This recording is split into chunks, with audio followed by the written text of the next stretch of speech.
তোমাকে আমার ভারী ভালো লেগেছে। হ্যাঁ গো, তুমি কি এখানে থাকবে কয়েকদিন এখন?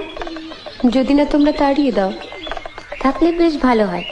ওই আলমারির কোনো ইংরেজি বই আমি পড়তে পারি না, তুমি থাকলে অন্তত পড়ে শোনাতে পারো। আচ্ছা, এই যে বললে বিহারীবাবুর সঙ্গে তোমার বিয়ের কথা হয়েছিল, হ্যাঁ। সেটা হয়নি বলে তোমার কোনো আফসোস হয়নি? ও মা, আফসোস হবে কেন? ভগবান যা করেন মঙ্গলের জন্য। তাই বুঝি? এই যে বছর না ঘুরতেই বিধবা হলাম, সেটাও মঙ্গলের জন্য? সত্যি? কেন যে অত ইংরেজি পড়তে গেলে তুমি? আবার ভাবো, তাহলে তো তুমি বরের কাছেই অন্য জায়গায় থাকতে, এখানে আসতেও না, আমাদের দেখাও হতো না। বা আমি এখানে থাকতাম, তুমি অন্য জায়গায় থাকতে। বা তা কেমন করে হবে?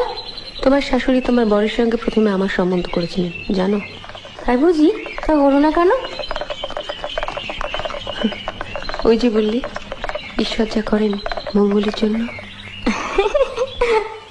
ভেবেছিলাম বলবো চলো আমরা সই পাতাই, এখন দেখছি সতীর পাতাতে হবে।